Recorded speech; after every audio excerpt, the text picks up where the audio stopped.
A very important point. And I think my personal opinion is that it's a massive disgrace.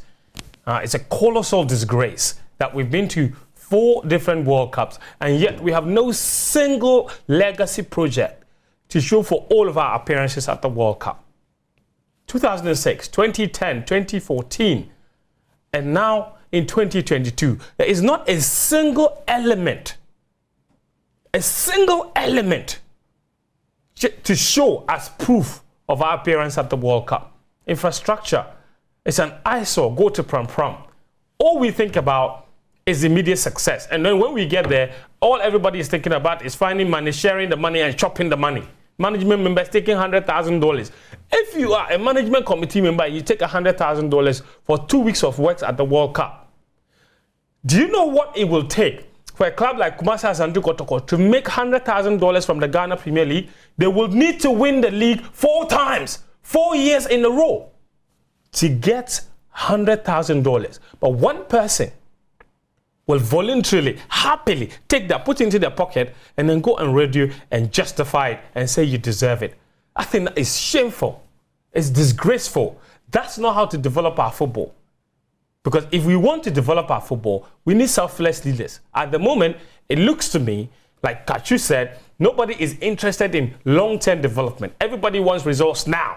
And everybody's thinking about what I can do to get power. So it's almost as if, let me qualify for the World Cup. That's my legacy project. Your legacy project isn't qualifying for the World Cup because there's proof already that qualifying to the World Cup for Ghana has not brought any single legacy to our football.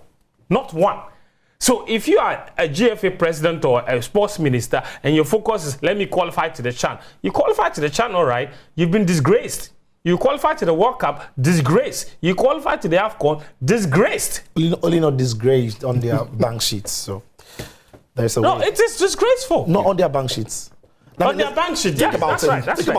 Their bank sheet isn't looking disgraceful, is it? No, it's not. How rewarding is this? That you go into a tournament, you exit at the very first round of the tournament, but you're making $100,000. That is an incredible. It's unquestionable. That is an incredible reward for failure. Yeah. Yes. It's an incredible reward for failure. I'm not even mincing words here. So, what is the motivation for anybody who worked in and around that team to want to do better? It's enough.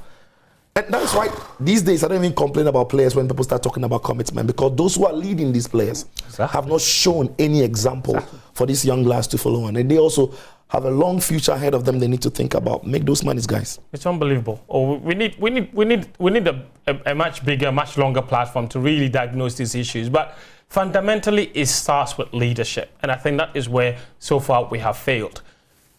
We have failed massively. And I'm not just talking about the people in power now.